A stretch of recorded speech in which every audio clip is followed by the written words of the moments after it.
Ia, fia le nganga e toi whaatalo whatu le tu lao le tae au le asfareile le nei. Ia, le aso luas fulu valu le masina o Januari ma lo lava le tawa tai pa ia so tātou atinu. Ia, ai le leia o na whaafonga mai. Ia tātou tala mai Samoa e sila fia ai foi. Tūlanga pe o na isuinga. Ia o puipuinga po la asanga. Ia o puipuinga o COVID-19 maleiva. O le tai au nei le ana whai e se whona tanga whaapitoa le awhionga le pāle mia fia mena o mimta awha whaapea i male mamalo le au whaasala lau ma le au tūstala. E tūsai au nisi o suinga wai ei nei Samoa i la asanga o puipuinga mai le wha mai o le COVID-19 fuluiva. E tūsale nei wha tanoanga sau no manino ai le awhionga le tamai tai pāle mia e wha iloa nisi o suinga mai a inga i pe ona le ata ua. O le wai ei nei Samoa i le la asanga lona lua po le level 2 o puipuinga mai le COVID po le lanu moli. O le wha ai unga na whai e na ua mai o na ilo le kāpeneta vaenga umo i lātou o tangata. Wa a fia. Ma lātou suenga. Lona tolu le ua mai a e me se foi. O tangata whainga luenga le ana mua au kiria ino le nei malanga i le asos fulu iwo Januari. Ma ua whai unga whono ina i le asuinga.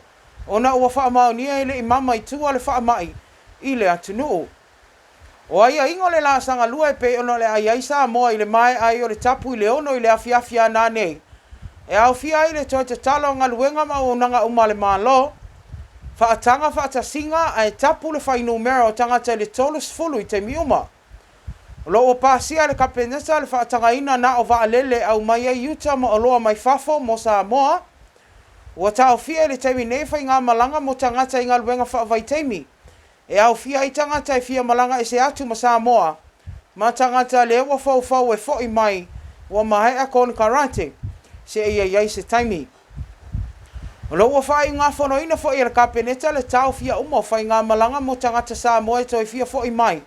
Se ia iai se taimi. O le a whaau au whai ngā malanga i le wā o polu ma sa vai. Ai e tau si sia lava le 2 mita o le vao le isi tangata, mai le isi tangata. Na saunoa fo ile a fionga le pāle mia le te tala ino le tau nu mai o vaa o loa ma vaa sua ui ma tā utu. A wā lava le atunu ina ia maua pea o loa ma na o mia. Ai mai se o le sua ui te miuma. Mo fe malanga inga i le ala tele ua whaali ai wa toi whatanga ina nei ta avale la o pāsese. Ai ia mauti noa ta i toa whatanga ta o pāsese, ele mawhai o na siri atu. Ai mo pasi la o pasese ua whaatapu la mai le whai numero pasese le 2 se fulu. Ina ia mawhai o na norfo vala tangata i te tono le pasi i te miuma. O le te minei ala o tau fia i pele te tala ino a onga o malawa i le atinu. Ai alo au mai ai le wha amalosi i au wala o whaata inga wha teko no losi. Po whaata inga wha neo na po.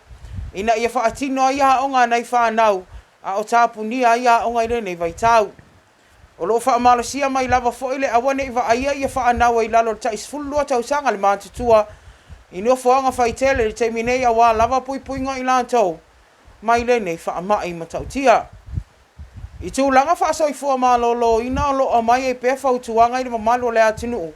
E wha mole mole ina ia wha ngai te mi umatali fofonga. Ma ia tau ave pe patui al COVID. O lo wha amalosia mai le vala wha tūlanga ino tangata le ta i 2 mita le mamao. Ma fautua ina le wha awau tuinga mo ina tau ele i mae a pele i whaia fo i tui o le COVID. Au iai pesa mo i puipuinga le wha mai ai wa wha alia i le pale mia o iai le wha moe moe. A mae ale wavao e pe una iai le ono i le afiafia nanei. O ne tatala loa leo le piliota mo le amatali o le tui lono tolu o Samoa o le COVID po le booster vaccine. Leo wa iai le fuafuanga i wha safua atu i tua i whale mai wha i tu malo. Mano fuanga o wha pitoa mo tuinga.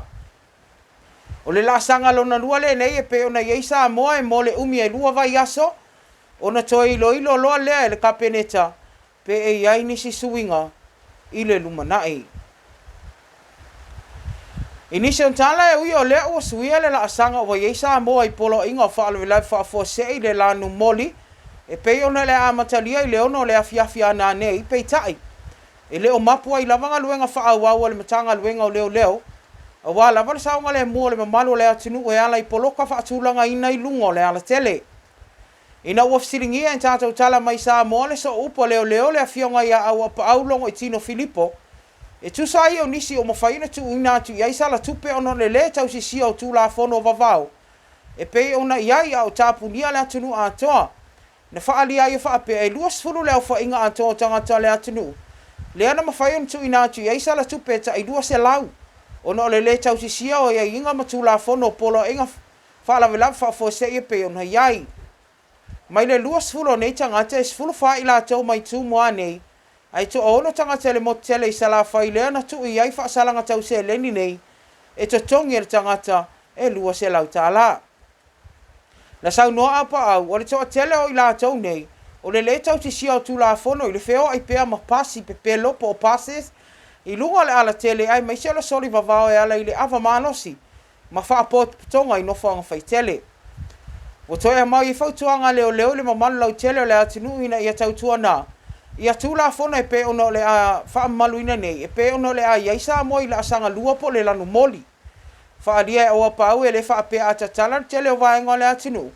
ona tafili saunoa ai lea i le fai lava o le mea loto ia le tagata e lē ai o lea lava o loo manino o tulafono e tau na tausisia e tagata o le atunuu a o loo tuu mai ai le avanoa e tatala ai le tele o vaega o le atunuu ua au mai e le faamanatu o le afioga ia aua paau i le tatau ona iai pea talifofoga i se o se tagata i te miuma e feoaʻi ai ae maise o le tausisia o le vafaatulagaina e 2 mita mai le isi tagata e le isi tagata ia ave taavale lau pasese ma ave pasi o loo au mai e le faamanatu i le taʻitoʻafā i taavale lau pasese ae taʻilua sefulu pasese o pasi auā lava puipuiga o le faamaʻi i lenei vaitau o loo momoli mai le agaga faafetaitele ona tagaluega o leoleo le mamalu lautele o se tatou atunuu ona o le lagolago i le latou aluega o loo faigofia ai pea ona faatino i le tele o taimi o le tala molimoli ua toe faamautū mai e le afioga o le tamaitaʻi palemia fia me naomi mataafa e ala i sanafonotaga faapitoa ma le autusitala ma le aufaasalalau le taeau nei o lea ua toe iai ia sapalai o tui mo le koviti po le AstraZeneca e pei ona maeʻa i se vaitaimi e leʻi umi atu ua mafua le atulaga ina ua fesiligia lana afioga i le autusitala e tusa ai o le vaai o le faitau selau ma selau o tagata na tumutumu i nofoaga faapitoa mo tui ma toʻatua i le aso ananafi faapea ai ma le aso lua uma vae o i latou nei lea ua lalofi atu e faatino a latou tui o nisi e leʻi faia lava ni tui ma isi o i latou e leʻi faia tui lona lua o le koviti na saunofia me e lua lava ia nofoaga faapitoa i ma toʻatua lea o loo tatala mo le mamalu o le atunuu e faia ia latou tui puipui o le koviti ma i le o toe iai se nofoaga po se site i le ofisa o turisti e pei ona sa masani ai e le ngata i lea o loo au mai le faamanatu i lana afioga o loo tatala lava foʻi falemaʻi faaitumālo taʻitasi mo tagata e latalata aneʻi ai e leʻi faia ni tuiga ina ia malaga atu ia ia failoā latou tui saunoa fia me e tofu lava le falemaʻi faaitumālo ma latou sapalai e tui puipui o le koviti lea ua mae ona tuuina atu i ai auā lava le toe faauauina o tui o le AstraZeneca ae mo le faasauni atu mo le tui lona tolu ua saunoa le afioga o le palemia e faapena foʻi se fuafuaga o le a iai ina ia faaogā falemaʻi faaitumālo i nuu itua faapea ai foʻi ma nofoaga e pe ona faailoa atu i le falemaʻi tele i matoʻatua ina ia mautinoa loo vave ona faasopolia le atunuu i lenei tuitāua lona tolu e saga puipui ai pea le soifua o tagata mai le koviti o loo toe au mai ai fautuaga i tagata o le atunuu e faamolemole a faimalaga i luga le ala tele so o se taimi ia manatua le talifofoga ae maise o pepatui o le koviti e faaali so se nofoaga faitele e malaga i ai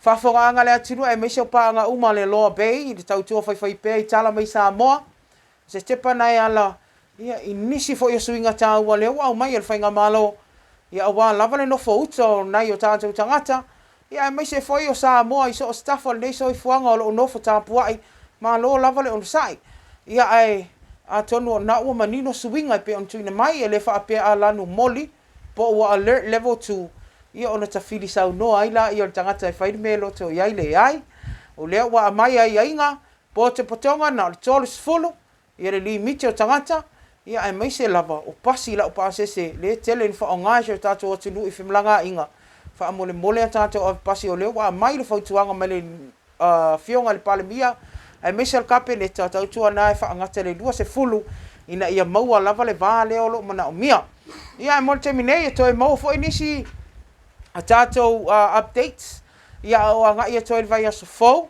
ia e mana tuan tanto tapu uma ia o leo le a foli e tala na nei leono ia le tele o tato o unanga le antinu ia e misel toi fo ia toai o tangata whainga luenga le malo i ngā luenga le asunga fua ia e tapu pea ia unga mo whanau nei vai tau ina ia pui alo lato i fua ia wato telo i lanto i le whaien tu il COVID ia e mon teminei wha manu i tele le atua i le anga i antu i le whai ingal vai aso i le antinu e misel pa anga umalau lope tato toi whailoa i le asunga fua tau whasai fua.